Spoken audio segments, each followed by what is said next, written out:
ಧರ್ಮಸ್ಥಳ ಪ್ರಕರಣಕ್ಕೆ mega twist ಕೊಟ್ಟ Mahesh Shetty Thimarodi. Mask man Chinnaiah ಮತ್ತು ಸ್ವಾಮೀಜಿ ಭೇಟಿ, ಆ ಸೀಕ್ರೆಟ್ ಅನ್ನ ಬಿಚ್ಚಿಟ್ಟ ತಿಮರೋಡಿ. ಖ್ಯಾತ ಸ್ವಾಮೀಜಿ ಒಬ್ಬರ ಜೊತೆ ಚಿನ್ನಯ್ಯ ಎಲ್ಲವನ್ನು ಎಕ್ಸ್ಕ್ಲೂಸಿವ್ ಆಗಿ ಹೇಳಿದ್ದ. ಧರ್ಮಸ್ಥಳ ಹೆಣವೂತ ಪ್ರಕರಣ ಈಗ ಮೆಗಾ ಸ್ಫೋಟಕ ತಿರುವನ್ನ ಪಡೆದುಕೊಂಡಿದೆ. ಮಾಸ್ಕ್ ಮ್ಯಾನ್ ಚಿನ್ನಯ್ಯ ಶಿವಮೊಗ್ಗದ ಕಾರಾಗೃಹದಲ್ಲಿ ಜಾಮೀನು ಸಿಕ್ಕರೂ ಬಿಡುಗಡೆ ಭಾಗ್ಯ ಸಿಗದ ದೌರ್ಭಾಗ್ಯವಂತ ಚಿನ್ನಯ್ಯ ಖ್ಯಾತ ಸ್ವಾಮೀಜಿ ಒಬ್ಬರ ಬಳಿ ಹೋಗಿದ್ದ. ಧರ್ಮಸ್ಥಳದಲ್ಲಿ ನಡೆದಿರುವ ಅಥವಾ ಧರ್ಮಸ್ಥಳದ ಆಸುಪಾಸು ಕಾಡು ಪ್ರದೇಶದಲ್ಲಿ ನಡೆದಿದೆ ಎನ್ನಲಾದ ಅಷ್ಟು ಅತ್ಯಾಚಾರ ಪ್ರಕರಣದ ಅಸಲಿ ಅತ್ಯಾಚಾರಿ ಯಾರು ಅನ್ನೋದನ್ನ ಚಿನ್ನಯ್ಯ ಬಿಡಿಬಿಡಿಯಾಗಿ ತೆರೆದ ಪುಸ್ತಕದಂತೆ ಸ್ವಾಮೀಜಿಯ ಬಳಿ ಹೇಳಿದ್ದ. ಇದು ನಾವು ಹೇಳ್ತಿರೋದಲ್ಲ. ಸೌಜನ್ಯ ಪರ ಹೋರಾಟಗಾರ ಮಹೇಶ್ ಶೆಟ್ಟಿ ತಿಮರೋಡಿ ಈ ವಿಚಾರವನ್ನ, ತಮ್ಮ ಅಭಿಪ್ರಾಯವನ್ನ ಹಂಚಿಕೊಂಡಿದ್ದಾರೆ.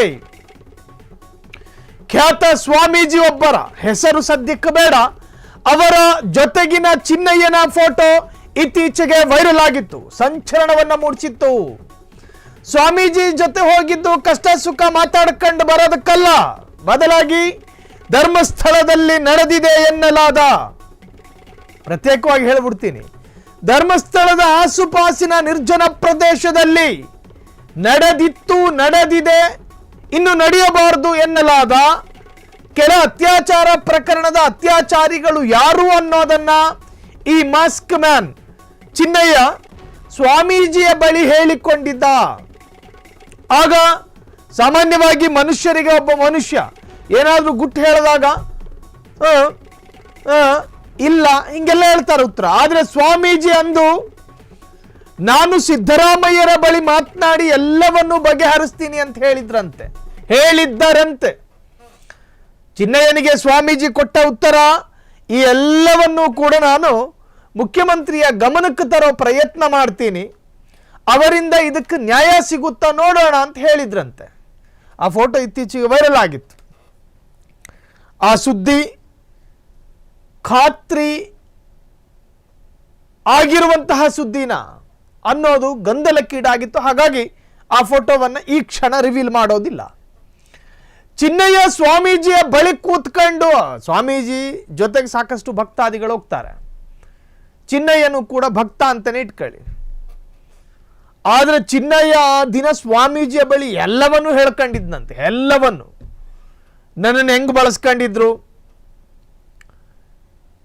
ಆರಂಭದಲ್ಲಿ ನನ್ನನ್ನು ಯಾವುದಕ್ಕೆ ಕರೆಸ್ಕೊಂಡಿದ್ದು, ಅದಾದ ನಂತರ ನನ್ನನ್ನು ಯಾವುದಕ್ಕೆ ಬಳಸ್ಕೊಂಡ್ರು, ಅದಾದ ಮೇಲೆ ನನ್ನಿಂದ ಏನೇನು ಮಾಡಿಸಿದ್ರು, ನನಗೆ ಯಾರು ಹೇಳ್ತಾ ಇದ್ದಿದ್ದು ಹಿಂಗೆ ಮಾಡು ಅಂತ ಯಾರು ನನಗೆ ಹೇಳ್ತಾ ಇದ್ದಿದ್ದು, ಎಲ್ಲ ಹೆಸರುಗಳನ್ನು ಪ್ರತ್ಯೇಕವಾಗಿ ಹೇಳಿಕೊಂಡಿದ್ದ ಚಿನ್ನಯ್ಯ. ಈಗ ಮಹೇಶ್ ಶೆಟ್ಟಿ ತಿಮರೋಡಿ ಏನು ಹೇಳ್ತಿರೋದು, ಅವತ್ತಿನ ದಿನ ಚಿನ್ನಯ್ಯ ಹೇಳಿಕೆ ಕೊಟ್ಟಿದ್ದ ಸ್ವಾಮೀಜಿಯ ಬಳಿ, ದೂರು ದಾಖಲು ಮಾಡಿದ್ದ. ದೂರು ಅಂದರೆ ಒಬ್ಬ ಸ್ವಾಮೀಜಿಯ ಬಳಿ ಭಕ್ತನಾಗಿ ಯಾವ ತರಹದ ದೂರನ್ನು ಕೊಡಬೇಕು ಅದೇ ತರಹದ ದೂರು ಕೊಟ್ಟಿದ್ದು ಚಿನ್ನಯ್ಯ. ಪೊಲೀಸರಿಗೂ ಮುಂದೆ ಕೊಡುವ ದೂರಿನ ಹಾಗೆ ಇರಲಿಲ್ಲ ಅದು. ಗದ್ಗದಿತನಾಗಿದ್ದ, ಸ್ವಾಮೀಜಿಯ ಜೊತೆ ಆಧ್ಯಾತ್ಮಿಕ ಚಿಂತನೆಗಳಿರುತ್ತೆ, ಹಾಗಾಗಿ ಇದಕ್ಕೊಂದು ನ್ಯಾಯ ಸಿಗುತ್ತೆ ಅನ್ಕೊಂಡಿದ್ದ ಚಿನ್ನಯ್ಯ ಅವತ್ತು ತಲೆ ಅಲ್ಲಾಡಿಸಿದ್ರು ಸ್ವಾಮೀಜಿ.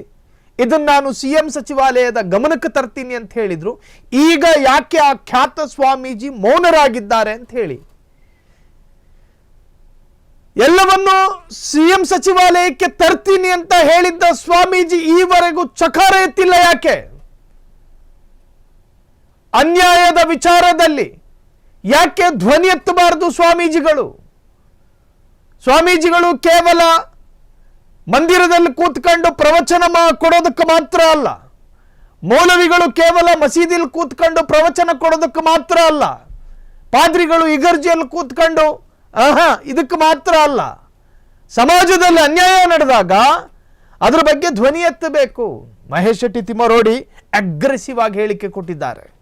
ಹಾಗಾದ್ರೆ ಯಾರು ಅತ್ಯಾಚಾರಿಗಳು ಅನ್ನೋದನ್ನ ಹೇಳಿದ್ದ ಚಿನ್ನಯ್ಯ, ಆದರೆ ಈಗ ಖ್ಯಾತ ಸ್ವಾಮೀಜಿ ಸುಮ್ಮನಿದ್ದಾರೆ ಏಕೆ? ಅವರ ಮೌನ ದೇವರು ಮೆಚ್ಚುವುದಿಲ್ಲ. ಅತ್ಯಾಚಾರಿಗಳ ಹೆಸರನ್ನು ಸ್ವಾಮೀಜಿ ಬಳಿ ಚಿನ್ನಯ್ಯ ಸ್ಪಷ್ಟಪಡಿಸಿದ್ದ. ಸ್ವಾಮೀಜಿ ಚಿನ್ನಯ್ಯನಿಗೆ ಎಲ್ಲ ತರಹದ ಭರವಸೆ ಕೊಟ್ಟಿದ್ರು. CM ಜೊತೆ ಮಾತಾಡಿ ಬಗೆಹರಿಸುತ್ತೇನೆ ಎಂದಿದ್ರು ಸ್ವಾಮೀಜಿ. ಆದರೆ ಈಗ ಖ್ಯಾತ ಸ್ವಾಮೀಜಿ ಸೈಲೆಂಟ್ ಆಗಿರೋದು ಯಾಕೆ? ಈಗ ಸ್ವಾಮೀಜಿ ಜೊತೆ ಒಂದಷ್ಟು ಮಾತು. ಸ್ವಾಮೀಜಿಗಳೇ, ಈ ಸುದ್ದಿ ಸತ್ಯವಾಗಿದ್ದರೆ, ಚಿನ್ನಯ್ಯ ನಿಮ್ಮ ಬಳಿ ಮಾತನಾಡಿದ್ದು ದೈವ ಸಾಕ್ಷಿಯಾಗಿ ಅದು ಸತ್ಯವಾಗಿದ್ದರೆ ನಿಜಕ್ಕೂ ಇದಕ್ಕೊಂದು ನ್ಯಾಯ ಸಿಗಬೇಕು. ಚಿನ್ನಯ್ಯನಿಗೆ ನ್ಯಾಯ ದೊರಕಿಸುವಂತಹ ಪ್ರಯತ್ನ ನಿಮ್ಮಿಂದ ಆಗಬೇಕು. ಜನ ಕೇಳ್ತಾ ಇದ್ದಾರೆ, ಸೌಜನ್ಯ ಪರ ಹೋರಾಟಗಾರರು ಕೂಡ ಕೇಳ್ತಾ ಇದ್ದಾರೆ. ಹಾಗಾಗಿ ಒಂದು ವೇಳೆ ಚಿನ್ನಯ್ಯ ನಿಮ್ಮ ಬಳಿ ಬಂದು ಈ ಮಾತನ್ನ ಅಥವಾ ಈ ದೂರನ್ನ ಕೊಟ್ಟಿದ್ದೆ ಆದಲ್ಲಿ, ಅದು ನಿಜವೇ ಆಗಿದ್ದಲ್ಲಿ ಖಂಡಿತ ನ್ಯಾಯ ಸಿಗಬೇಕು ಅಂತ ಹೇಳಿ ಜನ ಮಾತನಾಡ್ತಿದ್ದಾರೆ. ಕ್ಷಣ ಕ್ಷಣದ ಸುದ್ದಿಗಳಿಗಾಗಿ ಫ್ರೀಡಂ ಟಿವಿ ಸಬ್ಸ್ಕ್ರೈಬ್ ಮಾಡಿ, ಲೈಕ್ ಮಾಡಿ ಹಾಗೂ ಫಾಲೋ ಮಾಡಿ. ಹೊಸ ಸುದ್ದಿಗಳ ನೋಟಿಫಿಕೇಶನ್ಗಾಗಿ ಬೆಲ್ ಐಕಾನ್ ಮೇಲೆ ಕ್ಲಿಕ್ ಮಾಡಿ.